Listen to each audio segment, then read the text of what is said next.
Hola amigos y bienvenidos a este su podcast de la risa y el olvido. Como cada semana no puedo empezar sin antes darle la bienvenida a nuestros dos grandes podcasters ya. Alfa, ¿cómo estás? Buenas noches. Bien, pero yo soy pequeño. Jorge, ¿cómo estás? Hola, muy bien, buenas noches. Gracias. Y el día de hoy les traemos un tema que la verdad nos lo han estado pidiendo. Como ya les dijimos, hemos intentado dar gusto a todas aquellas personas que nos escriben. Por favor, síganos escribiendo. Díganos qué opinan, mándenos preguntas y por supuesto los temas que ustedes quieren siempre los vamos a intentar tocar aquí. Y el día de hoy traemos la saga debatiblemente más importante de todos los tiempos para jóvenes de la escritura y es la saga de Harry Potter. Y por ahí Alfa nos va a dar una pequeña introducción. Ya me estaba asustando porque dijiste la saga más importante de todos los tiempos y pues ya te iba a decir que por más que yo quiero Harry Sí, Potter. no. Del tema juvenil infantil. Sí. Sí. Bueno, sí, está bien. Al menos la más vendida. Sí. Es que es lo que no tiene discusión absolutamente. Y ya iniciamos el debate, que eso está chido. No, sí, hablamos de la importancia que tiene, pues que tuvo para toda una generación de atraer a la lectura y sin duda es la más conocida, ¿no? Para ese público específicamente. Sí, y luego lo padre también es que es esa generación la que vibra con Harry Potter, pero luego no solo es esa generación, también la generación arriba o dos arriba, y también he visto que generaciones abajo también afortunadamente han logrado entrar al mundillo mágico del Harry. Y estuvo padre, digo, ya que estamos un poquito platicando de eso, porque ya mucha gente, por ejemplo, que no había leído Alfa, El Señor de los Anillos, por ejemplo, cuando eran obviamente muy jóvenes, después de leer Harry Potter se animaron a leer otras cosas, entre ellos El Señor de los Anillos, y eso fue lo padre de esa generación que pues introdujo a toda una nueva generación a una lectura, y lo que nunca habíamos visto de largas colas en las librerías se vio con esa generación, ¿no? Algo muy loco. Sí, yo recuerdo que el séptimo libro lo leí. Lo que voy a decir es completamente inventado, no es real, lo digo por ciertos motivos. El séptimo libro lo leí en internet, pirata.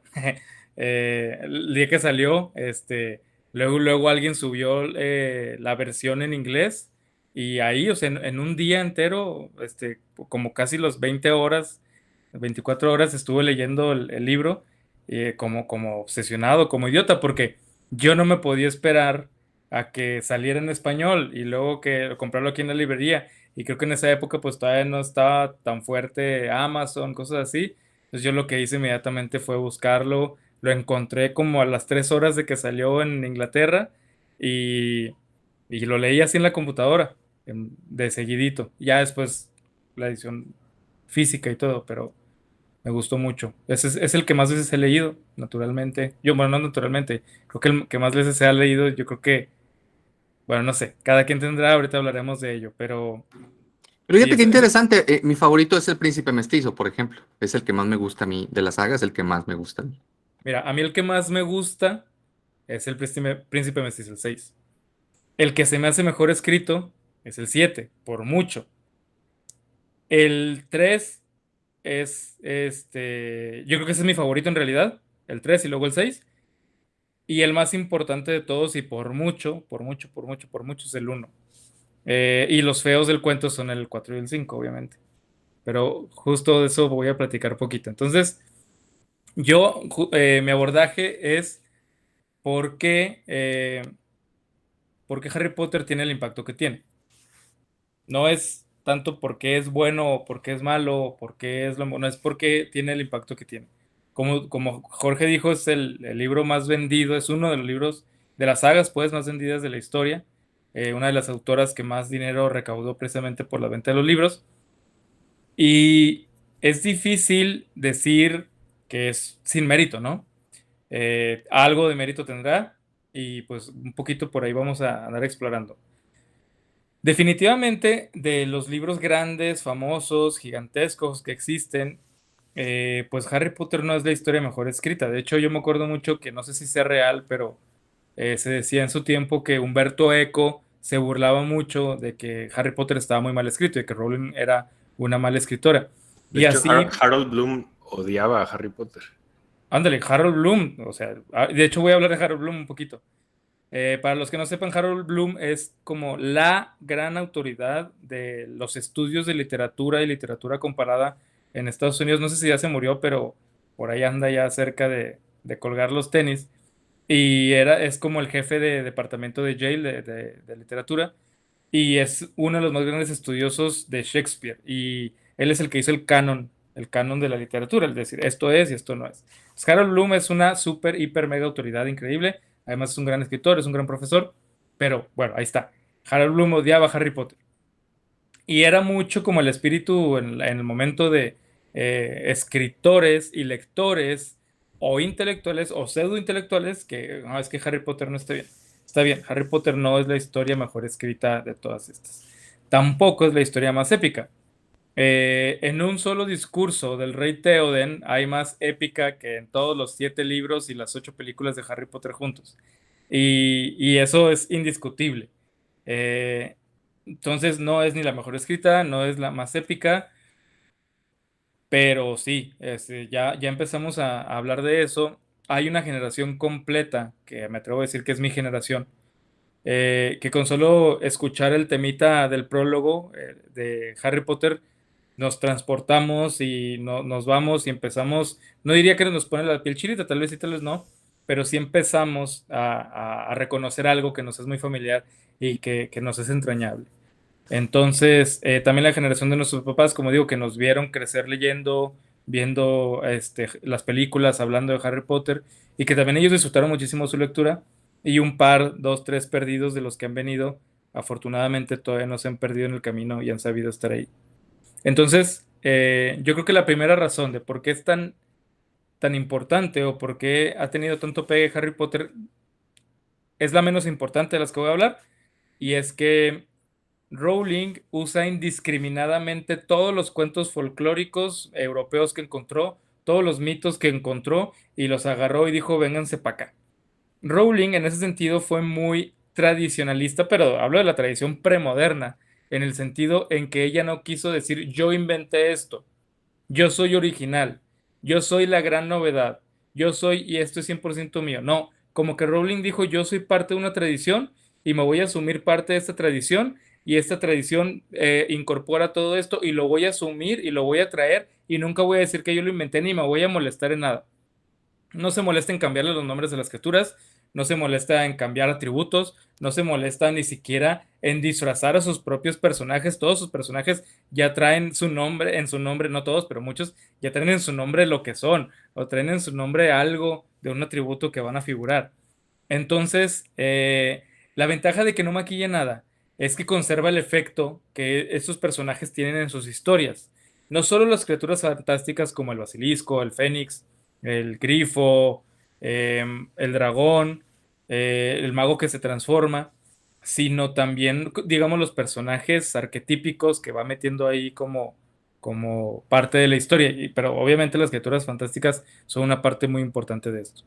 Esa es la primera razón. Creo que no trata de innovar a la mala, no trata de ser estúpidamente nueva, no trata de decir yo parto de cero, se asume partícipe de una tradición riquísima y juega, hace la siguiente cadena del eslabón en estas historias que nos dan algo, ¿no? Ese me parece un punto importante y el menos importante, la verdad.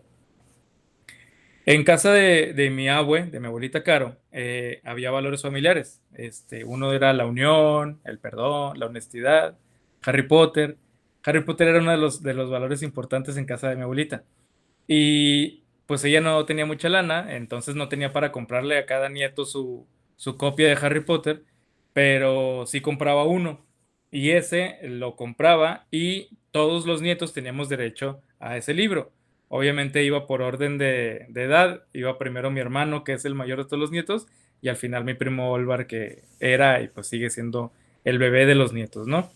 Entonces, afortunadamente yo era el segundo en la lista, entonces cuando salía uno, mi abuelita lo compraba y mi hermano lo leía sin chinguiza y luego ya me tocaba a mí leerlo en chinguiza y en cuestión de días ya lo estábamos platicando nosotros, presumiendo a los demás que ya habíamos leído y luego ya llegaban pues mi prima Olinka, que se quedó con todos porque es la consentida, mi hermana y los demás, ¿no? Entonces, así también fue las películas. Las películas siempre que iba saliendo procurábamos ir juntos.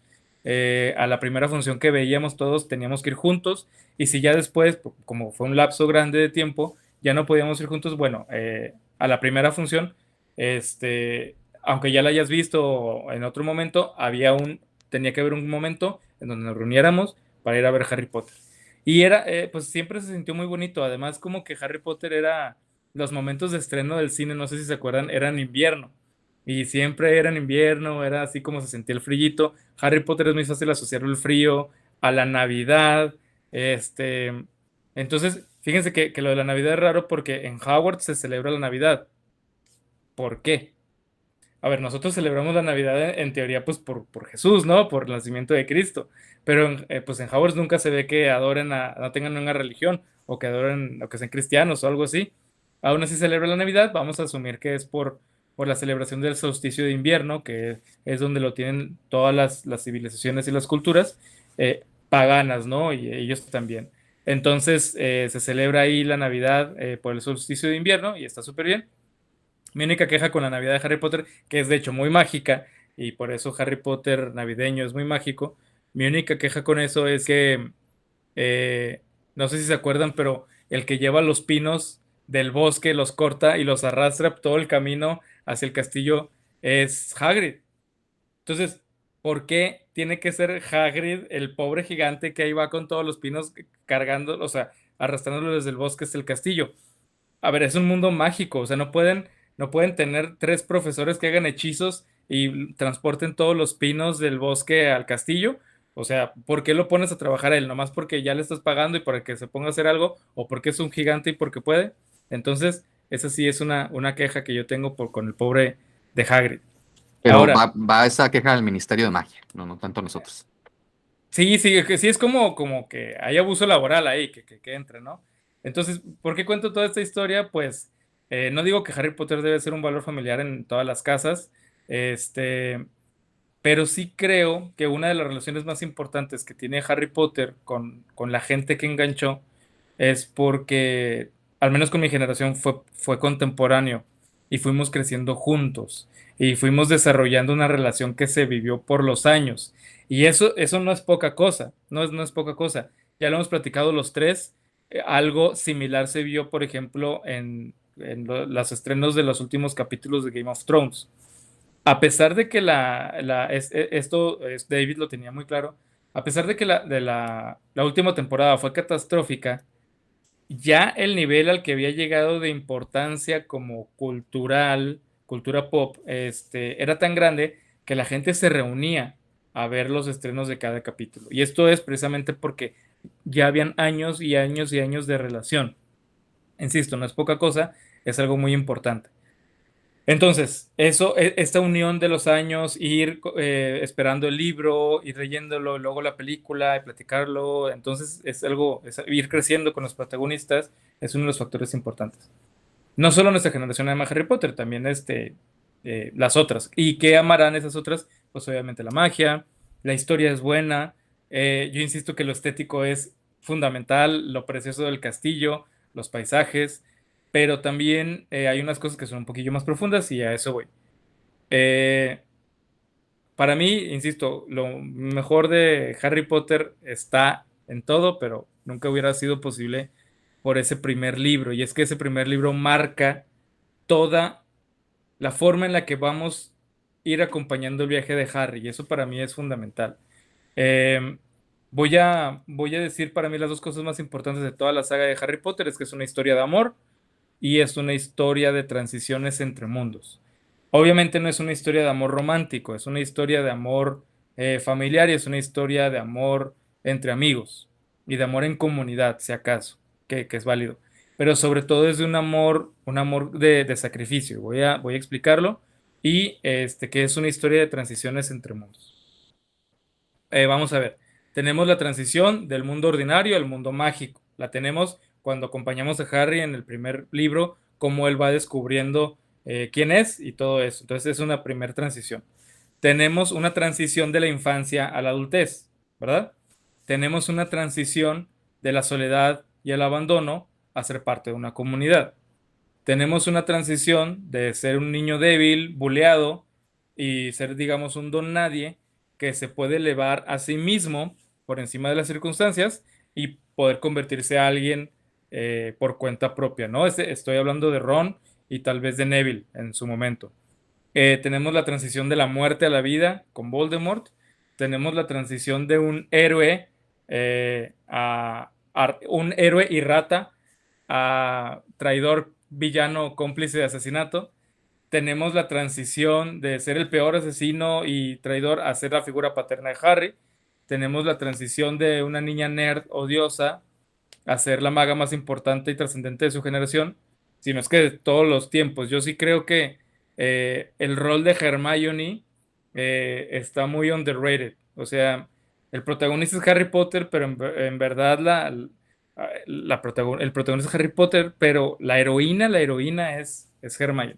Sin ella, una cuarta parte se hubiera logrado. Hubieran muerto en tercer libro. Y hasta antes, en dado caso, sí. Hermione me va a ayudar a continuar con el tema porque Hermione es un nombre que se nos hizo familiar a partir de Harry Potter. Es un nombre que de hecho no es tan importante en ningún otro lado, pero sí aparece. Aparece Hermione o Hermione, es la hija justamente de Helena de Troya y de Menelao. Entonces, ahí tenemos a Homero, ahí aparece Hermione. Y en Shakespeare, en Cuento de Invierno, aparece, creo que es como una reina siciliana. Pero esto es lo importante para mí, justo esos dos mens, porque Harold Bloom lo que dice es que cuando leemos a Homero o cuando vemos el tipo de poema épico como el de Homero, estamos viendo la acción como desde afuera, como si tuviéramos la cámara arriba y estamos viendo cómo están peleando los dos ejércitos y vemos cómo de repente un men se detiene y empieza a decir que empieza a lanzar una oda hacia el honor y el honor de ser guerrero y se va a pelear contra un vato y lo mata. De repente llega otro y ve y dice, así muere Ajax el Grande, hijo de Telamón, rey de Salamina. Bueno, continuemos. Y así vas continuando la historia, pero viéndolo así como desde arriba y luego ves 7 muertes y luego otra y hay protagonistas, pero todo es en un plano como desde arriba. Y el mismo Harold Bloom dice que en Shakespeare, y que Shakespeare es el que nos enseña eso, la historia se cuenta a partir de los diálogos de los personajes, pero de una manera tan íntima que llega un momento en donde nosotros sentimos que somos los personajes, pero ahora Shakespeare es tan brutal y es tan maestroso que no solo nos sentimos que somos los personajes buenos, sino también sentimos que somos los personajes malos, porque en sí no existe ningún bueno bueno, ningún malo malo, y todos se expresan siempre con muchas dudas, y todos se expresan siempre con una humanidad tan tremenda que nada más nosotros nos quedamos como pasmados y decimos, eso soy, y estoy viviendo eso que están viviendo ellos. Entonces, a eso voy un poquito. Creo que lo maravilloso de Harry Potter es cómo lo marca el primer libro, que la historia va en cortito, la historia va acompañando a un niñito. A ver, desde el primer minuto hay magia cuando Dumbledore va jalando la luz con su encendedor mágico y un gato se transforma en una señora con un sombrero puntiagudo. Pero a final de cuentas, la historia vas acompañando a un niño inocente perdido en el descubrimiento de quién es en realidad. Y eso, pues, todos hemos pasado en algún momento por ese tipo de experiencias y transiciones. Algunos se acordarán más de esa etapa, otros la vivieron corto, tal vez, no se acuerdan, pero creo que sí todos hemos pasado por ahí. Y eso ya es de entrada como un gran enganche de la historia con Harry Potter.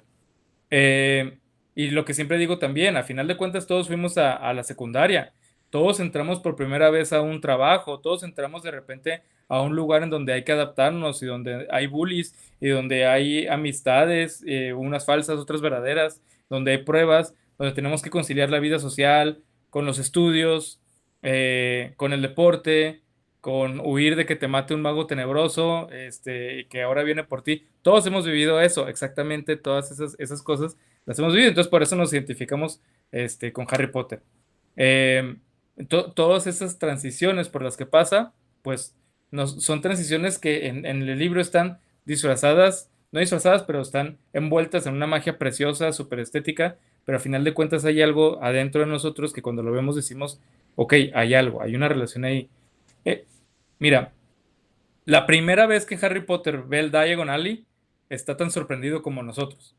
La primera vez que toma una varita, está tan sorprendido como nosotros. Hay un acompañamiento completo. La primera vez que el banco con los goblins, y lo fascinante, lo más fascinante para mí de todo es cuando ve el castillo desde los barquitos iluminados por el lago, ¿no? Primero porque es una experiencia estética preciosísima, pero también esa vista, ese acontecimiento de ir en un lago de noche con las lucecitas y los barquitos muy lento y ver aparecer el castillo, que es a donde vas a estar, es un regalo. Esa vista es un regalo, es una bondad que le dan únicamente a los estudiantes de primer año. Nadie más lo puede vivir. A pesar de que haya sido el mejor momento de tu vida, ¿cuántas veces vas a poder tener esa vista? Solo una.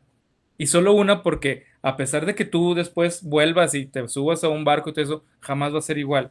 Todo eso era una experiencia, todo eso era de alguna manera casi como un rito de iniciación. Era ese momento increíble, ese momento mágico. Y por más increíble que sea, no te puedes aferrar a él y no te puedes quedar atrapado en él. Tienes que trascenderlo. Es muy padre eso que ya en ningún otro año puedas vivir eso, porque de alguna manera es como una enseñanza, es como sigue adelante. Esto es hermoso, esto es increíble, el primer descubrimiento es genial, pero tenemos que seguir adelante y tienes que pasar y dejar de ser un niño, tienes que seguir aprendiendo y viviendo cosas. Y otra cosa que, bueno, este, para mí esto es lo más importante de hecho y van a decir, la está forzando un chorro. Pues sí, sí la estoy forzando un chorro, pero no me importa. Eh, Cuando Harry descubre ese momento impresionante del mundo mágico, que es el castillo, que es el lugar más mágico, más increíble del mundo mágico, ¿por dónde llega? Llega por agua.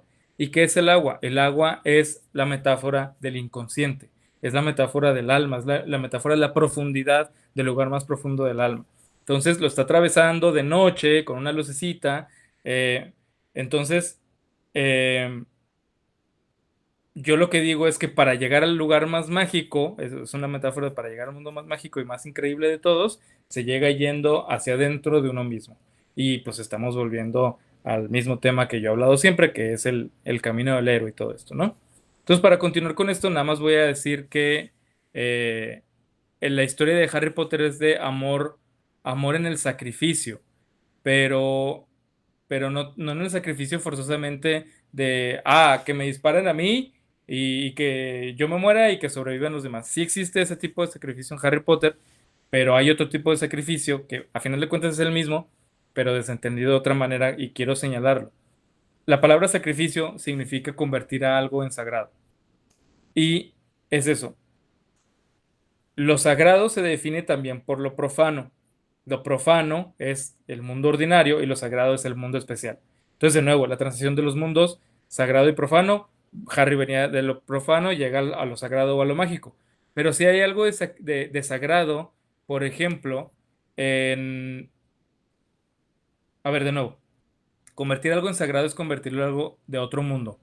No comer algo, dejarlo en un altar, es convertir ese alimento en sagrado para que los dioses puedan alimentarse, los dioses sagrados, de ese alimento que ahora es sagrado y que antes no lo era. Ahora participa de esa otra dimensión. Ahora participa de ese otro mundo.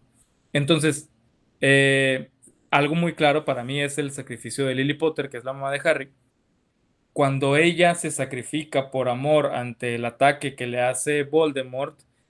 Ella misma se transforma en un don de otro mundo. Ella misma se transforma en un don de otra dimensión.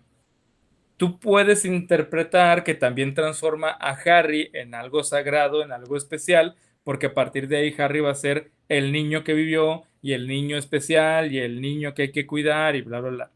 Pero yo no me iría por ahí. Yo me referiría a algo más literal, tal cual que en el sacrificio, el amor de Lily creó una barrera o un hechizo de amor que volvió a Harry hasta cierto punto inmune a Voldemort. Entonces es el eco del amor de Lily, incluso desde la otra realidad, es ese sacrificio claro del que estoy hablando ahorita. Y insisto, se atraviesa muchísimas veces, pero hay una cosa bien interesante y que es, yo creo que es como nos vemos apelados por ello, pero también es como un gran aprendizaje. Siempre que se atraviesa de un umbral, de un mundo a otro, siempre que se atraviesa la puerta de lo profano a lo sagrado, o del mundo conocido a lo desconocido, de la vida y la muerte, siempre se pierde algo y siempre tenemos que dejar ir algo. En todos los mitos se ve, Inanna o Ishtar, cuando visita a Erechkigal, su hermana, va perdiendo parte de su armadura. Jasón también pierde, creo que justamente su armadura, o no me acuerdo qué es lo que pierde, pero también cuando atraviesa las fauces de la bestia en el mar. Todos los que atraviesan el umbral pierden algo. A veces se pierde el pelo, a veces incluso se pierde un miembro, un brazo. Luke perdió un brazo. Entonces, siempre hay una pérdida, siempre hay algo que se deja de ser, hay algo que se tiene que soltar y hay algo que empieza a sacrificarse para trascender. Entonces, en Harry Potter hay muchísimos sacrificios, hay muchísimas, no muertes, pero sí hay muchísimos momentos de pérdida y hay muchísimos momentos de dejar. Por ejemplo, en el primer libro, el sacrificio más obvio es el de Ron. Ron se sacrifica para que Harry continúe. Ron sabe jugar ajedrez, hay unas pruebas, Ron se sube, yo soy muy bueno en el caballo, y se enfrenta a un ajedrez como real de vida o muerte y dice, no importa, yo me muero, que Harry continúe. Y él bien, bien buena onda se sacrifica. En el 2, Harry mismo se sacrifica para salvar a Ginny y pues pierde contra el basilisco y ya se va a morir hasta que el ave fénix lo revive, ¿no? Entonces ahí ya hay un motivo clarísimo de muerte y resurrección. En el 3 no hay un sacrificio, pero hay una pérdida. Yo lo que digo es que en el 3 se pierde la infancia. Y eso lo pueden ver clarísimo en la película. Siento que la película 3, la que dirigió Cuarón, es la única película que le aporta algo a la historia que no venía en el libro. Todas las demás películas son buenas, hay algunas que están bien hechas, muy bien hechas, son súper agradables, son súper entretenidas, son disfrutables a lo más. Pero la 3, la que dirigió Cuarón, que es El prisionero de Azkaban, le agrega detalles que nos enriquece la historia y que no estaba explícito en el libro. Y que son justamente estos detalles de la trascendencia, no de, la de transicionar de la infancia a la adultez por medio de la adolescencia y la pubertad. La película 3 es el libro, es la película de la pubertad y del inicio como de la adolescencia. Y que de hecho hasta en el estilo, ahora sí que visual y de tono y todo, se nota esa diferencia de películas de niños a películas más adultas. Exacto. Sí, sí, tal cual. Y es en la 3 en donde digamos que empieza esta pérdida de la infancia. En la número 4 muere Cedric, ahí pierden a Cedric. En la número 5, en el libro 5, Harry pierde a Sirius. En el número 6, Harry pierde a Dumbledore. Y bueno, todos pierden a Dumbledore. Y en el número 7, el mismo Harry pierde la vida. Pues literal, Harry pierde la vida y se sacrifica. Y no es poca cosa. Entonces, justo voy a terminar ya. Mi abordaje es muy sencillo. Harry Potter es visualmente una cosa preciosa. En historia es una cosa que te engancha, es fascinante. Pero esa es la manera tal vez en la que uno llega. Y eso es lo que llama la atención.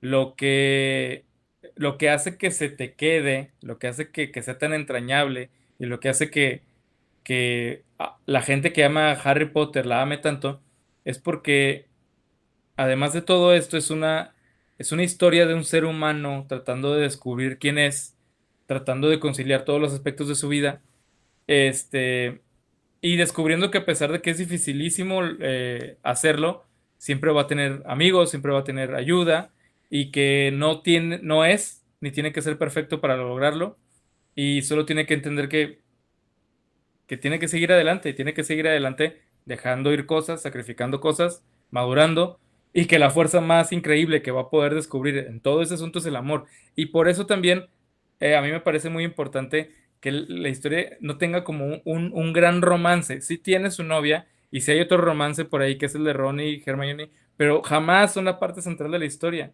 No contamina el verdadero amor, que es el amor de amigos y el amor de comunidad, con una relación sexual afectiva, que son importantes y está bien, pero sí nos está diciendo lo más importante, lo más fundamental es el amor. primero el amor de la familia para que sobrevivas, el amor de la familia para que tengas una base sólida y que existas, y después el amor también de la familia, pero si no la tienes, de tus amigos, de tu comunidad, para poder trascender, para poder transformarte. Entonces, de nuevo, Oye, es el camino, y ¿sí? está interesante porque hay muchos ejemplos de eso, ¿no? En los libros y en las películas, por ejemplo, cómo la familia de Ron acoge a Harry y lo hace prácticamente uno de ellos cuando él era un niño totalmente abandonado y él se siente parte de esa familia. Y al Exacto. final, tanto en las películas como en los libros, vemos que lo ven como un hermano más de esa familia de manera literal.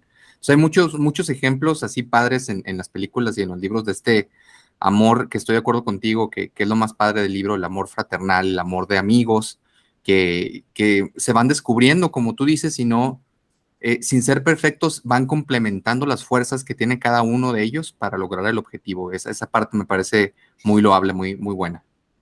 Y de hecho se ve mucho en la primera Navidad que pasa Harry, que Ron se queda con él para acompañarlo, para que no esté solillo, y le mandan unos suéteres horribles hechos por la mamá de Ron, y pues todos, ay, el suéter espantoso que se llama, y Harry muy contento porque le mandaron uno también a él.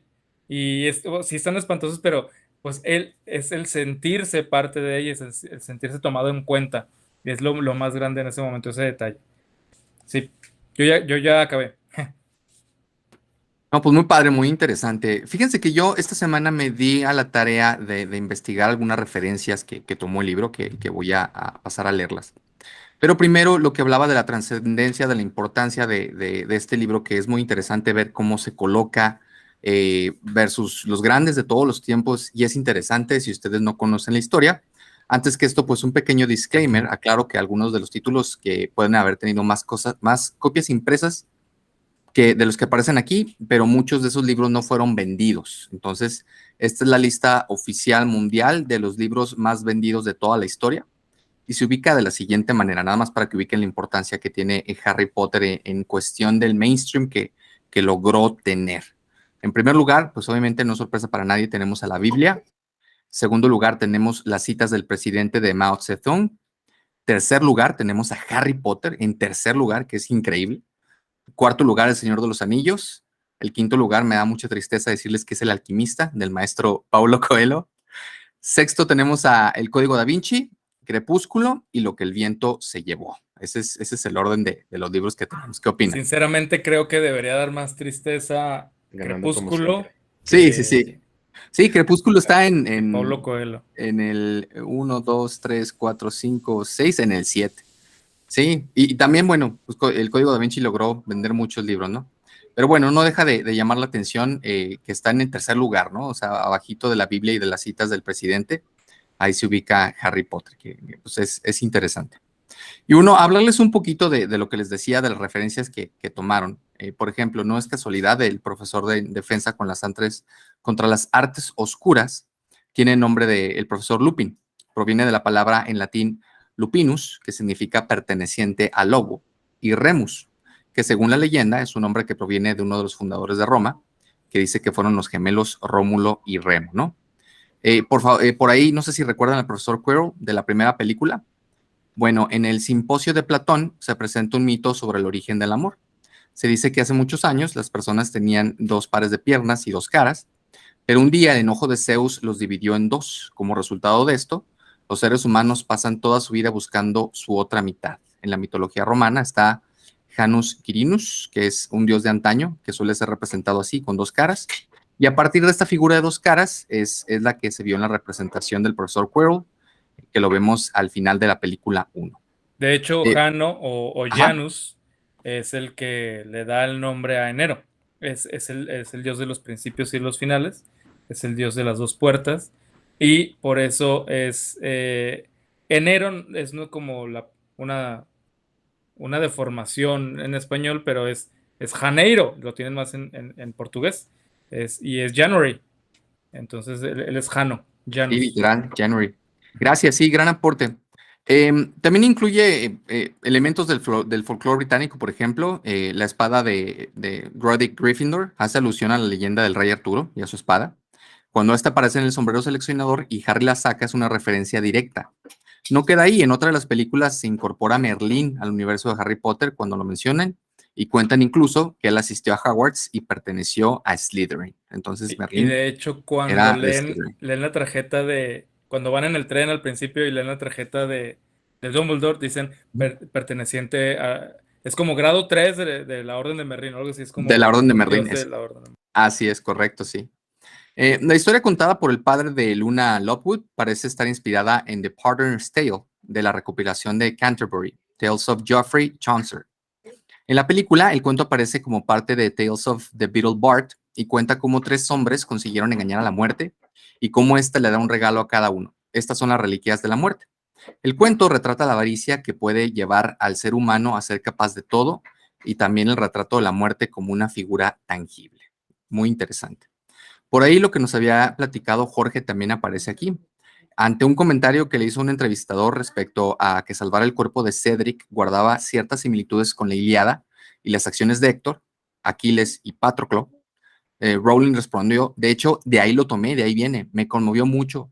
Cuando yo lo leí a los 19 años, la idea de la profanación de un cuerpo, una idea muy antigua, yo lo pensé así cuando Harry salvó el cuerpo de Cedric, ¿no? Que vimos en las películas y obviamente en los libros, cómo él hace todo para poder salvar su cuerpo y literalmente en la película lo vemos cómo se lo lleva a su padre, ¿no? Y la última referencia que traigo, obviamente, pues es la muerte de Harry, ¿no? Y la resurrección. Por un momento creímos que la historia era capaz de matar a su protagonista, pero afortunadamente no fue así. En la 8ª película vimos morir a Harry y a todo lo que le siguió parece una referencia directa a Jesús y la Biblia, ¿no? Después de que Harry muere, aparece un lugar pulcro, blanco, celestial, que da la apariencia de cielo, y a Dumbledore, que había muerto hace algunas películas atrás en el papel del consejero, como si se tratara de Dios, ¿no? Luego Harry resucita y desafía la muerte para salvar a la humanidad, de manera literal resucita. Entonces es bastante interesante. Y ahora sí, Jorge, deleítanos. Bueno, empezaré con lo más chafa, como se debe de empezar. A mí esa serie, como dijo Alfa, la verdad es que también me entretuvo muchísimo, tanto las películas como los libros. Me acuerdo mucho que cuando fui a verla en el cine, las 2 primeras películas que vi en el Cinépolis que se acaba de hacer aquí en Torreón fue esa y la primera del Señor de los Anillos. Las 2 estaban saliendo juntas a finales de año. Entonces son como muy buenos recuerdos de esa época. Se me hace interesante a mí como el fenómeno de Harry Potter, o sea, de por qué demonios le habrá gustado a tanta gente. Creo que Alfa ya nos dijo varias razones y coincido con ellas. Nada más agregaría poquitas. Creo que una de las superficiales, y es como un gran acierto de Rowling, al menos en una cuestión pues de mercadotecnia, es que creo que le sirvió mucho separar la historia de Hogwarts en 4 casas. O sea, que fueran 4 casas y que la gente que le estaba leyendo se pudiera identificar con cada una de ellas. Si algo me he fijado dando clases de psicología es que a los seres humanos nos encanta ahora sí que nos describan y que nos metan en cajitas, ¿no? Y que nos digan, a ver, dime cómo soy, y por eso cada vez tenemos más test de respondí 10 películas y te voy a decir, perdón, 10 preguntas y te voy a decir qué tipo de pizza eres, ¿no? Bueno, eso es, haz de cuenta Harry Potter, pero de hecho de una mejor forma. ¿Cuántos test no hay, ¿no? De esto? Creo que aquí de lo que estamos hablando ahorita todos tenemos muy claros en cuál casa estaríamos. Y la gente que nos está escuchando, en casas o en coches, sabrían, si les gusta Harry Potter, creo que también lo tienen muy claro. Entonces, siento que eso fue como uno de los grandes como appeals de toda esta serie. Hay otros, obviamente la magia. A mí, por ejemplo, me llegó mucho el tema de Hogwarts. O sea, para mí, mi parte favorita creo que de toda la historia es tal cual Hogwarts. Ese espacio, imaginarte hay una vida social y académica está fregoncísimo, ¿no? Y a nosotros que nos gusta luego la académica, damos clases, que somos estudiantes eternos, creo que ese espacio está súper ultra genial. Pero bueno, ya ¿Qué clase harías tú, güey? En Howard. Sí. Artes oscuras, no. No sé. Adivinación, porque es la más chafa. No sé. Ahí porque puedo echar verbo. Fíjate que no lo había pensado, ¿eh? O sea, como que siempre me lo imaginé yo como estudiante. Pero es una buena pregunta. Estudios de Muggles, ¿o cómo se llamaba esa? Bueno, Y lo peor es que no podríamos dar historia porque compites contra un profesor que es un fantasma y que literalmente vivió esas ya cosas. sé. Sí, no manches, no hay manera. No, y además nunca puedo competir con ese tipo de entradas. Pero este tema justo lo pusimos en la mesa porque tengo una amiga, exalumna, Claudia Ordaz, que me lo pidió. Y de hecho en sus comentarios me dijo, hablen de Harry Potter y hablen de cómo Harry Potter se parece a Jesús. Eso fue tal cual lo que me dijo. Entonces abordaré un poquito de eso acá para jugar con la retórica de lo que ella nos estaba pidiendo. Pero aún así, como que lo voy a complementar con mucho más cosas. Si ya les dije que una de las cosas que me gusta más es Hogwarts, otra de ellas son algunos de los personajes que están en la historia. Y creo que los tres que se me hacen más interesantes a mí es Voldemort, es Dumbledore y es Snape. Por cuestiones de tiempo no meteré a Snape, pero sí hablaré algo de Voldemort y hablaré algo de Dumbledore. Es el único del que debes de hablar. Es que lo que pasa es que quiero explorar el personaje de Harry en esta cuestión como cristiana, pero para eso creo que los que más me sirven es Dumbledore y es Voldemort. Voldemort porque si vamos a entender esta separación entre el bien y el mal, o sea, haciendo el bien Harry, haciendo el mal Voldemort, y lo quisiéramos meter en una referencia de cristiana y de mitología griega y otras cosas, pues entonces tendríamos que empezar a cuestionarnos, por ejemplo, si habrá algo de Voldemort, por ejemplo, en Lucifer, ¿no? Que a mí el personaje de Lucifer se me hace un personaje muchísimo más interesante, la verdad. Ya tendríamos oportunidad como de platicarlo acá. Pero sí comparten ciertas similitudes. Por ejemplo, una de ellas es que Tom Riddle, original, el que era el nombre, digamos, humano de Voldemort, lo narran en los libros como si fuera un ser humano muy guapo, o sea, físicamente casi hermoso, ¿no? O sea, como que siempre, su apariencia física siempre llamó la atención. Era este huérfano que era muy guapo y que era muy talentoso. Lucifer también se supone que era el más hermoso de los ángeles. Y ser el más hermoso de los ángeles, entonces, pues casi te hace el más hermoso de las criaturas de Dios, ¿no? Tal cual.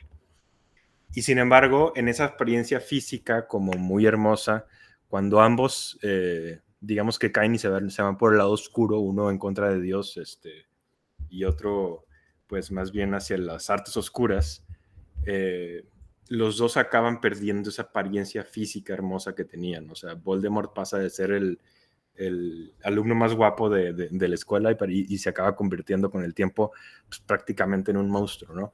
Y en esa caída de Lucifer le pasa exactamente lo mismo. O sea, Lucifer que estaba en el cielo es hermoso, pero el Satanás o el Lucifer que ya está en el infierno es a nuestros ojos ya una especie como de monstruo. Hay otras cuestiones en donde también hay similitudes. Por ejemplo, en algunas versiones e interpretaciones que se tienen de Lucifer, Lucifer estaba como, no entendía la fascinación que tenía Dios por sus nuevas creaciones que eran los humanos y se sentía como que hasta cierta forma como desplazado por ellos y él creía que se estaba rebajando a sí mismo, ¿no? Si tenía que servirles de alguna forma a estas creaciones que son mucho más imperfectas que él, ¿no? Entonces, en ese sentido, él se sentía especial. Y no solo se sentía especial frente a las demás creaciones de o sea, los humanos, sino que también se sentía especial inclusive entre los mismos Ángeles. entre los mismos. ¿Se escucha bien? Es que mientras Sí, está sí, entrando sí, te mucho ruido. escuchamos. Ok, no sé qué estaba pasando. Bueno, les decía, se sentía superior a los humanos, pero inclusive también se sentía diferente y especial entre los ángeles. Y eso es algo que también lo vemos en Voldemort. O sea, Voldemort, desde muy chico, él siente que él es especial. Y así lo describe. O sea, si ustedes están leyendo una de las novelas en donde estamos viendo parte de su infancia, él siente que siempre hubo algo diferente en él. O sea, cuando se topa a Dumbledore y Dumbledore le dice que es un mago, entonces él por fin como que entiende muchas cosas y dice, es que yo sabía que en mí había algo especial. Inclusive en esas primeras pláticas con él, Dumbledore se da cuenta que a Tom no le gusta que le digan Tom, no le gusta su nombre.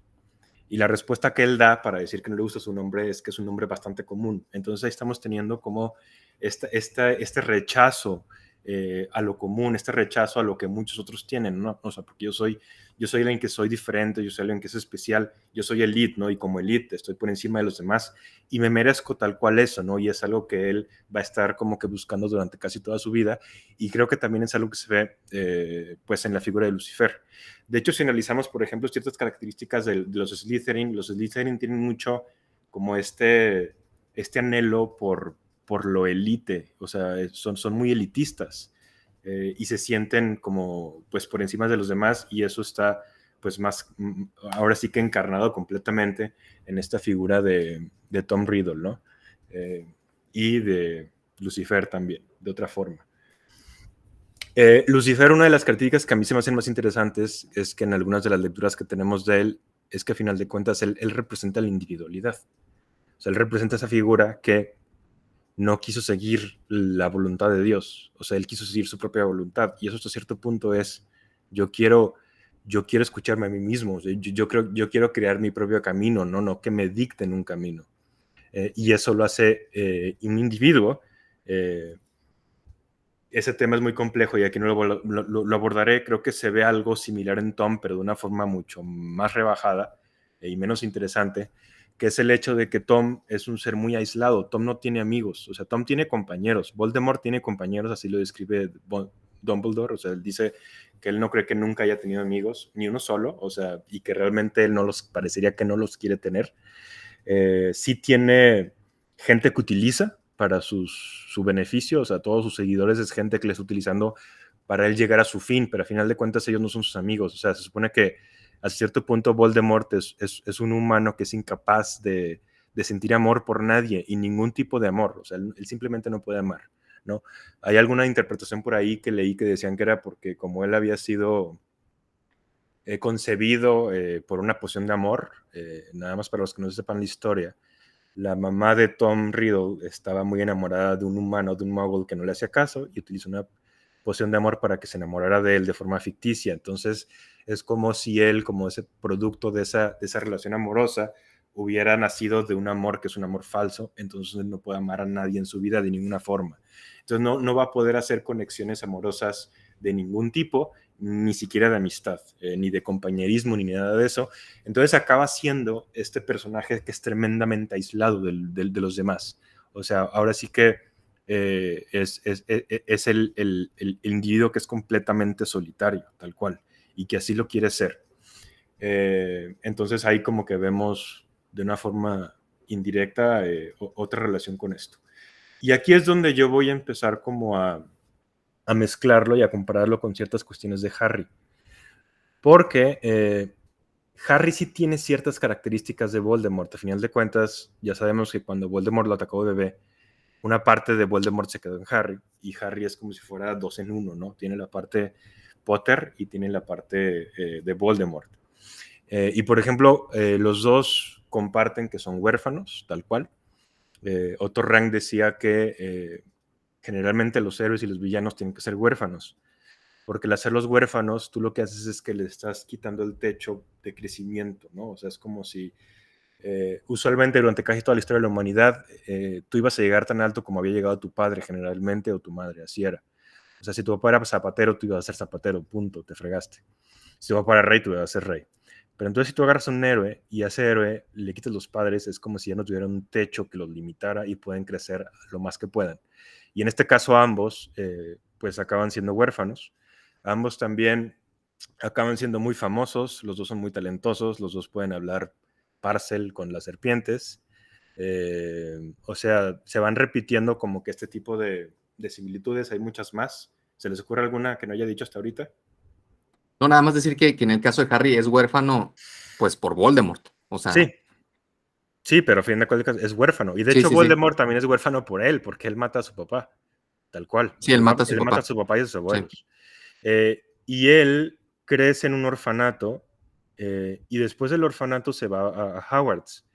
Y él siente que su único hogar y su verdadero hogar es Hogwarts. O sea, él en realidad le gustaba mucho estar ahí. De hecho, cuando se gradúa, él pide trabajo como profesor, y fue un estudiante muy brillante, tuvo varias ofertas de trabajo, y sin embargo se lo negaron por decirle que estaba muy joven. Fue lo mismo que me dijeron a mí cuando quise clases en Libero cuando me gradué, que estaba muy joven que regresara después. Exactamente, eso explica por qué eres Voldemort y por qué haces tantos crímenes. Ojo con la similitud, ¿eh? O sea, Sí. con toda la historia, Estoy pongan avisando. atención. Jorge está contando su historia. Pero bueno, al final, ya cuando él creció y ya estaba más grande, regresó a pedirle a Voldemort la clase de defensa contra las artes oscuras y no se la dieron otra vez. Yo regresé a Libero y después sí me la dieron. Entonces ya. O sea, me salí con la mía y él no. Pero bueno, Harry yo creo que le pasa lo mismo. O sea, Harry crece con sus tíos, pero ya sabemos que en esa casa lo tratan de la fregada. Y el primer lugar en el que realmente él encuentra un lugar que puede llamar casa es Hogwarts.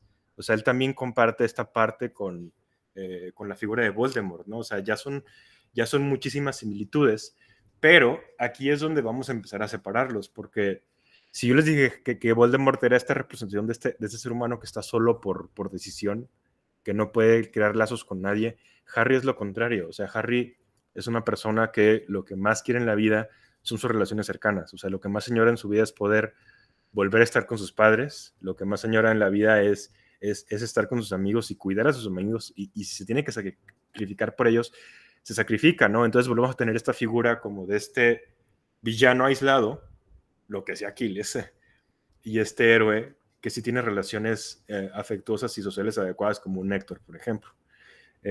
Entonces, ahí ya estamos viendo las diferencias de por qué fregados uno acaba siendo el villano y otro acaba siendo como pues el héroe, haz de cuenta, ¿no? de la historia. Y la otra característica que los diferencia muchísimo para mí, y creo que también para Rowling, es cómo afrontan la muerte. El personaje de Voldemort es un personaje que lo define es su rechazo total a la muerte y su incapacidad de amar. Yo lo pondría en esas dos cosas. De hecho, el nombre de Voldemort es del francés Voldemort, que es algo así como volar o escapar de la muerte, no tal cual. Hay un momento en donde se confrontan Dumbledore y Voldemort, y Dumbledore le dice a Voldemort que su gran debilidad es no haberse nunca dado cuenta que hay cosas mucho peores que la muerte. Y Voldemort le contesta que claro que no, o sea, estás estúpido, claro que la muerte es lo peor que te puede pasar, ¿no? De hecho, hay una referencia ahí de Voldemort, perdón, cuando hace una referencia en alguno de los libros a su mamá y dice que su mamá no podía ser especial porque su mamá acabó sucumbiendo bajo esa debilidad humana que es morirse, ¿no? Entonces, él se sentía por encima de la muerte. Y vemos cómo, pues, su viaje acaba siendo un viaje definido precisamente por el deseo de no morirse. O sea, lo que realmente él quiere es escapar por siempre de esa muerte. Sí, Alfa. Oye, solo que nosotros tres tenemos un episodio de este mismo podcast que habla de la muerte y lo que dices sí tiene mucho que ver con lo que dijimos aquella vez, o sí se relaciona padre. Sí. Oye, De hecho, se relaciona con ese episodio y con el episodio de Héroes. Sí, totalmente. Me parece interesante lo que cuentas también porque él, al hacer estos Horcruxes, que obviamente está literal quitando la poca humanidad que tenía, o sea, se va convirtiendo en un monstruo y él está dispuesto a entregar esa parte de él para evitar la muerte. O sea, el quitar un pedazo de su alma y dividirla. Y obviamente el libro nos explica que mientras más la divides, pues peor te haces, ¿no? Hay una definición, me parece que es hebrea, de la palabra de maldad, y una de sus definiciones que tenían era lo que está dividido en muchos pedazos o en muchas partes, y eso es él. O sea, eso es lo que él acaba haciendo con su alma, que de hecho eso es algo también creo que muy cristiano, o sea, como esta dicotomía de cuerpo y alma, porque vemos, por ejemplo, como en Voldemort, él está rechazando como esa espiritualidad y esa trascendencia de la vida de otra forma que no sea en esta vida, y se está refugiando y está tratando de vencer esa muerte a través de poner partes de su alma en cosas materiales, porque son cosas materiales, ¿no? Tal cual. Pero bueno, entonces Voldemort pues tiene un enganche muy inadecuado con cómo fregados aceptar que eres mortal y qué hacer con eso. Y en cambio Harry no, o Harry es lo contrario, o sea, Harry tiene una vivencia muy adecuada de su mortalidad. Por ahí vi una entrevista en donde estaban hablando Daniel Radcliffe con J.K. Rowling y ella pues le decía que, no, perdón, esa es otra, al rato les cuento de esa, pero en una de las entrevistas Rowling acaba diciendo que Harry Potter no existiría sin la muerte de su mamá, que cuando se muere su mamá, o sea, ella le pega mucho y ella acaba utilizando el personaje de Harry Potter como el personaje desde el cual ella va a reflejar y explorar el tema de la muerte.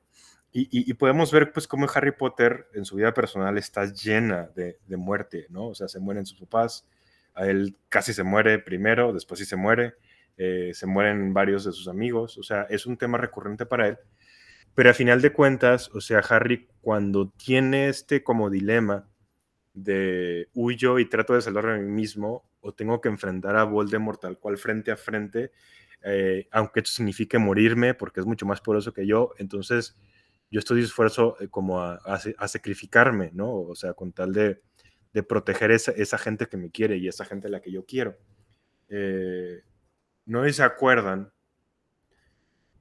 que ya cuando se va a morir, Dumbledore le había dejado, creo que era su pelotita de Quidditch, la dorada, ¿cómo Con se el llama? aliento, sí. Sí, y que El tenían Snitch el Udara. snitch y que tenían una inscripción y que decías, o sea, me abriré en, en el cierre o algo así. Y esa referencia, según yo, es una referencia precisamente a su muerte, porque la respuesta que da Harry para que se abra está haciendo una alusión como decir, acepto esta muerte que viene, ¿no? Entonces, ahí tenemos la diferencia de este villano, pues, que no acepta su mortalidad, y de este héroe que lo que está haciendo es darse cuenta que la muerte es parte de la vida y que hay cosas más preciosas, ¿no? Por las cuales inclusive es deseable morir por esa gente que tú quieres. Oye, Jorge, y me parece muy, muy padre esta parte que cuentas, porque incluso en esa parte de la película, lo más bonito, lo más importante que vemos es que estaba dentro, de hecho, la piedra, una de las tres reliquias de la muerte estaba dentro. Y él puede ver a las personas que murieron. Y él se da cuenta, lo que tú dices precisamente, o sea, que vale la pena y que él ve a sus papás, al que fue su figura paterna, a este profesor, Sirius. a Sirius, gracias. Y incluso al otro hermano de Ron que también murió, ve a todos. Y él se da cuenta que lo que vivió valió la pena y que el sacrificio que él va a hacer va a valer la pena por sus amigos. Entonces, me parece muy, muy valiosa esa parte. Sí, de hecho creo que es un tema que se explora varias veces. O sea, por ejemplo, Lily y James se sacrifican por su hijo y están dispuestos a morir por su hijo, ¿no? Harry y Ron y Hermione, cada uno de ellos está dispuesto, y Neville también, está dispuesto a morir por sus amigos. Pero, por ejemplo, Peter Pettigrew, él era uno de los mejores amigos del papá de Harry, ¿no? Y cuando lo confronta Voldemort, él traiciona a sus amigos con tal de no morirse él. Entonces ahí estamos viendo la diferencia entre esos héroes que se sacrifican por el amor de la gente que quieren y estos seres humanos cobardes que no pueden afrontar esa muerte y que huyen de ella, aunque tengan que traicionar a quien sea tal cual, ¿no? Es otra forma como de explorar el mismo motivo. Y también yo siento que hay un motivo luego muy cristiano también en esos sacrificios. O sea, en este Neville al final, cuando Voldemort le está diciendo que se venga de su bando y lo va a perdonar y Neville decide pelear, ¿no? Aunque sabe que se puede morir, o sea, como que es una historia en donde esos motivos continuamente se están repitiendo. Hay por ahí leí que una de las versiones de por qué Harry Potter se llama Harry Potter es por una cita de la Biblia, creo que en Isaías, en donde se hace referencia a que los seres humanos somos la arcilla y que Dios es el alfarero. Alfarero en inglés es Potter, tal cual. y es una de las versiones de cómo demonios pudo haber sacado ella esa referencia. Se nos podrá hacer como muy, quizás, no sé, que estamos sobreinterpretando las cosas, pero sí hay ciertas referencias que nos da la autora que a lo mejor nos dice que no estamos tan locos. Hay una entrevista, esta sí, donde está platicando Daniel Radcliffe con ella, y ella le dice a Daniel que Dumbledore es Juan Bautista en la historia. Le dices que Dumbledore es como si fuera el Juan Bautista de Jesús, o sea, de Harry. Y ahí está comparando a ella, a Harry con Jesús y a Dumbledore con Juan Bautista. Juan Bautista como si fuera este casi Jesús, ¿no? Esta figura que era una figura que tenía muchísimas virtudes, o sea, que parecería que él podría ser el Mesías, que mucha gente creía que él era el Mesías, y sin embargo él sabía que no tenía lo suficiente, que le faltaba algo, pero él tenía la capacidad como de reconocer al Mesías verdadero, y es algo que pasa con Dumbledore. Dumbledore dice la autora que el problema con él, o sea, tenía buenas intenciones, pero al mismo tiempo también era muy power hungry, o sea, estaba muy sediento de poder, también Dumbledore. Y sin embargo, él tiene la sabiduría suficiente para el momento de conocer a Harry, darse cuenta que Harry sí es el elegido. O sea, él quería hacerlo, pero se da cuenta que el elegido de veras es Harry. E intenta encontrar formas de apoyarlo. Pero entonces en esa referencia, pues ahora sí que está algo más que está ligando a este universo de Harry Potter con ciertas cuestiones cristianas. Otra de ellas, diría yo, que son ciertas bestias que salen durante todo y animales que salen durante toda la historia. Hay bestiarios medievales en donde había ciertos animales o bestias que solían como ligarse al demonio. La serpiente obviamente es una de ellas. Y la serpiente a final de cuentas es el animal de Slytherin. Y no solo se ve ahí, ¿no? O sea, también tenemos, por ejemplo, a Draco Malfoy, ¿no? Draco, tal cual. O sea, que está haciendo alusión a una serpiente. Malfoy viene, creo que de mala fe, tal cual, también en francés. Y también el basilisco que vemos en el segundo libro es un ser que en bestiario se le da como atribuírsele mucho al demonio. Y luego tenemos los patronos, o sea, los patronos, el Spectrum Patronum, que es como esta magia así que está tal cual lo que hace es proteger, está llena de animales que hacían referencia como a lo divino o a aquellos animales que estaban como del lado del bien, haz de cuenta, ¿no? Y en algunas referencias también se compara a Jesús con un león y pues al final de cuentas el león acaba siendo como este animal de Gryffindor, tal cual. Voy a ponerle ahí un punto final a estas ideas que acabo de decir, nada más para complementar ya bien poquito con otras cosas. A mí me hubiera gustado más como lector que exploraran mucho más Hufflepuff y Ravenclaw, que no lo hicieron. Siento que eso sí fue algo en donde nos queda de ver la autora. Hufflepuff no. Y creo que lo dije poquito en el capítulo de los seres, no lo recuerdo, pero si no lo repito aquí. O sea, yo siento que allí la autora utilizó una trampa en donde puso las 4 casas en 4 personajes principales. O sea, puso en 3 personajes principales, en los 3 amigos. O sea, Hermione para mí es un Ravenclaw en realidad. Ron para mí es más bien un Hufflepuff. O sea, Ron es este amigo que lo que tiene sobre todas las cosas es esta lealtad a sus amigos y no es particularmente gifted, ¿no? Brillante, sí. Brillante no es, pero en realidad es este amigo que nunca te va a dejar morir. Y Harry, en su versión Potter, Harry es Gryffindor, pero en la parte que tiene de Voldemort es Slytherin. Entonces acabamos viendo las 4 casas nada más en una sola, que es Gryffindor. Está padre el recurso, pero creo que es tramposo y creo que nos privó de ver muchos detalles para el lore padres de lo que son las otras casas. A mí me gustaría verlo. Pero bueno, creo que se le perdona. Y ya con lo que voy a cerrar es con la historia de los Deathly Hallows. Los Deathly Hallows o ¿cómo le llaman en español? Las reliquias de la muerte. Las reliquias de la muerte. Esa historia me gusta mucho porque luego me recuerda a historias de otros lados. Esa historia, para los que no la conocen y los que sí, que ya se los olvidó, es la historia de 3 hermanos que iban caminando, iban a cruzar un río y en ese río estaban ellos como destinados a morirse, pero eran magos y con su magia, digamos que ellos engañan a la muerte. Se les aparece la muerte a los 3 magos y por haberla burlado de una forma medio engañosa, les ofrece 3 regalos a los 3 hermanos. El mayor le pide la varita más poderosa de todas, el de en medio le pide algo que le sirva para revivir a la gente que quiere, y el más joven, el más chico, le pide algo que le ayude a esconderse de la muerte. Entonces al mayor le dan la varita más poderosa de todas, que esa varita acaba en manos de Dumbledore en la historia, porque Dumbledore acaba matando a Grindelwald, que es la persona que la tenía anteriormente. El hermano mayor, al que originalmente le dan la varita, ese hermano lo acaban matando, creo que dormido, para quitarle la varita. Después, el hermano de en medio utiliza la piedra, como si fuera la piedra filosofal, para revivir a la mujer que amaba y que se había muerto antes de que se pudieran casar.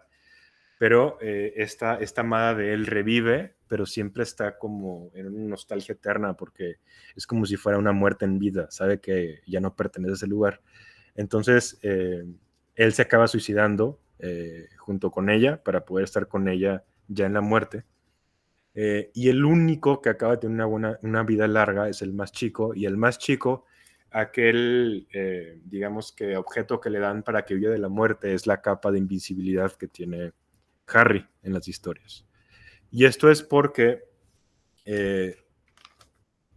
si ustedes siguen las líneas como familiares,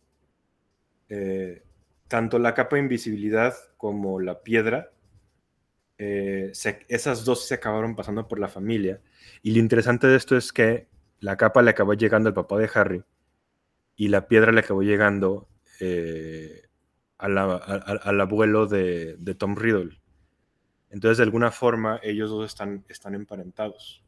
O sea, no solo es el hecho de que tuvieron ahí una conexión a la hora de que lo intentó matar Voldemort cuando era un bebé, sino que además parecería que en su árbol genealógico sí hay una unión entre la familia de Harry y entre la familia de Tom Riddle o de Voldemort. Y otra cosa que a mí me gusta de esta historia es que esta historia me recuerda a mucha la mitología griega. Yo siento que de ahí se pudo haber inspirado ella. Si es una trinidad, sí. Pero también en la mitología griega, los cíclopes le dan 3 regalos a 3 hermanos. Y esos 3 hermanos son Zeus, Poseidón y Hades. A Zeus le dan el poder del rayo, y el poder del rayo es como el poder más cañón de todos para hacer guerra. Esa es la varita, obviamente. A Poseidón le dan su tridente, pero bueno, eso no entra en lo de los Deathly Hallows.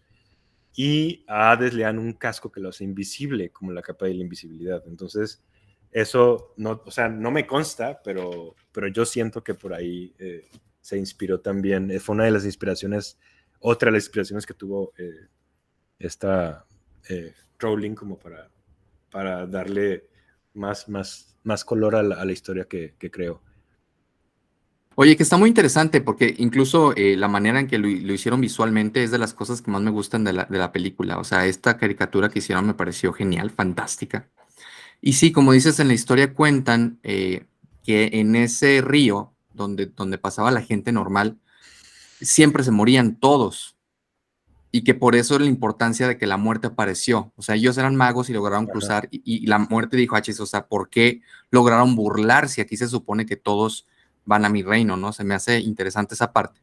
Y la otra parte que se me hace también interesante en la película es que incluso en el reino mágico ven esta historia casi todos como un mito, como que algo que no es posible que llegara a existir. Y nos damos cuenta después que sí existió, o sea que obviamente en el libro sí están los 3, los Deathly Hallows, ¿no? Al final, pues con la varita de Sau, con la capa de invencibilidad y con la piedra. Entonces, muy padre esa referencia también. Que de hecho, si mal no recuerdo, Dumbledore le explica a Harry, o sea, él le dice, es que sí existen, ¿no? O sea, las 3 cosas sí existen.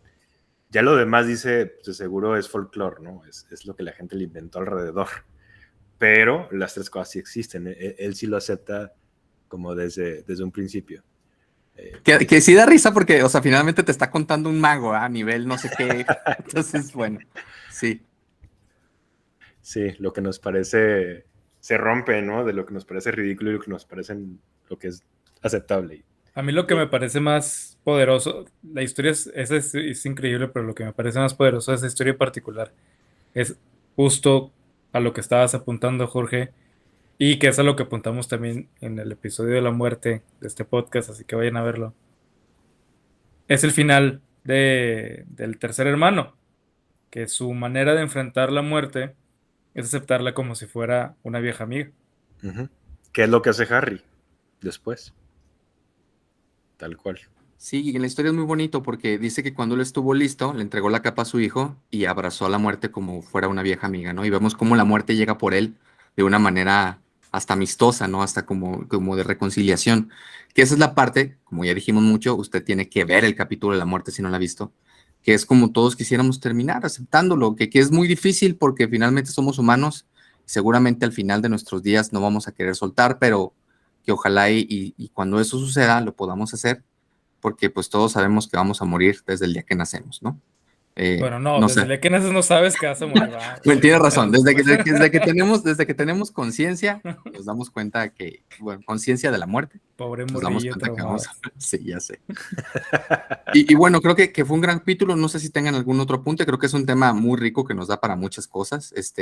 Pedirle a la gente que nos digan sus comentarios del tema, qué opinan, si tienen preguntas, siempre tratamos de responderlas.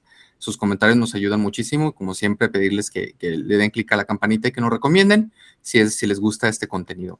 No sé si tengan algún otro comentario, Alfa, Jorge. Sí, solo que muchas veces lo rico, lo importante no es tanto el tema, sino el enfoque desde donde lo podemos abordar. Entonces, en este caso fue este enfoque que le pidieron particularmente a Jorge, pero puede que digan, ay, es que yo soy muy fan de Harry Potter, me hubiera gustado que hablaran de Harry Potter, pero abordándolo desde acá. Pues no, no es que ya hayamos quemado el tema de Harry Potter, o sea, podemos volver a tomarlo desde otro tema y van a salir muchísimas cosas. Entonces, ningún tema está quemado, pidan tal vez un abordaje en particular o un tema en particular y pues por ahí le damos. Oye, Alfa, ahorita que me recordaste, por ejemplo, me parece interesante la parte en el libro donde cuentan que si no hubiera sido Harry, hubiera sido Neville. Eso se me A hizo, mí se me me Yo hizo hubiera bien. sigo gustado mucho pensando que más es que él, fuera ¿eh? él. Ajá, Yo siempre quise que acabara siendo él. sí, la Pero ¿por qué verdad. no es él? Creo que queda ambiguo. O sea, justo en el momento en que Neville mata a Nagini, es cuando Voldemort se debilita y termina pasando eso. O sea, a final de Es que cuentas, sí es parte del proceso, pero el que lo acaba venciendo al final sí es Harry. sí, sí, sí, exacto. Pero bueno, a mí me gusta pensar que sí queda medio ambiguo y que sí puedes pensar todavía que es Neville y ya. Yo lo dejo ahí y en mi corazón es Neville. Oye, Alfa, pero, A mí pero me es- gustaría que fuera, eh, o sea, sí, yo no sé, yo siento que pese a todos los trabas de la vida de Harry, siento que a final de cuentas él siempre tuvo pedigrí. Aunque fuera el huérfano y le fuera la fregada, siempre tuvo pedigrí. Neville no. Neville no. O que sea, Neville también tuvo una vida bien difícil. Luego a veces lo terrible de Neville es que sus papás no están muertos, sus papás nada más están completamente locos de tanta tortura que les de aventaron. hecho, ahí entra, y le iba a decir que bueno que lo sacaron porque ya se me han olvidado, pero ahí entra esta idea de hay cosas peores que la muerte. Y es lo que le Claro. pasa a los papás de Neville. Ujú. Y otra referencia padre respecto a lo que dices, Jorge, de cuando Harry entra, digamos, en esta última parte, sabiendo que va a morir, a pesar de eso decide enfrentarse a Voldemort. También vemos esta referencia padre de cuando Neville decide enfrentar, incluso sabiendo que va a morir, es como puede sacar del sombrero seleccionador la espada de Godric, que obviamente ya lo platicamos que es esa referencia a la espada del rey Arturo, como premio a la gran valentía de los Gryffindor, que solo la pueden sacar en momentos especiales, ¿no? Que dice el libro que cualquier Gryffindor la puede sacar, pero obviamente si demuestra esta, digamos, valentía extrema o esta situación, ¿no? Que lo hace así, o sea, él decide enfrentarse a pesar de que sabe que se va a morir, y entonces saca esta espada con la que termina matando a Nagini.